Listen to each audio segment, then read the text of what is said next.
Did you know skipping your car's oil change isn't just neglect? It's a silent engine killer? Many drivers brush off oil changes, thinking it's no big deal, but let me tell you, your engine disagrees. Fresh oil is like blood for your car. It keeps things lubricated, reduces friction, and prevents overheating. But when you skip an oil change, that oil breaks down, thickens, and loses its ability to protect your engine.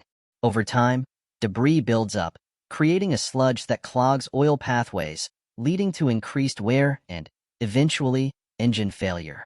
Imagine this. You're driving on the highway, and suddenly, the engine seizes up. Not only is this dangerous, but repairing or replacing an engine could cost you thousands of dollars. Way more than a $40 oil change. Here's a real-life example.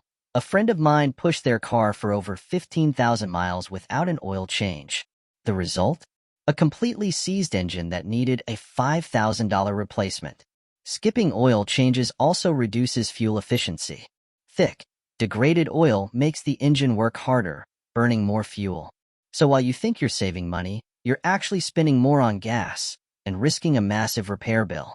Now, here's the good news. Preventing this is easy.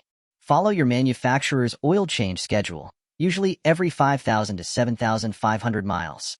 And if you're driving in extreme conditions, like frequent stop-and-go traffic or dusty roads, change it even sooner. What do you think? Are oil changes overrated? Or is this routine maintenance worth every penny? Let me know in the comments, and don't forget to like, share, and subscribe for more car tips.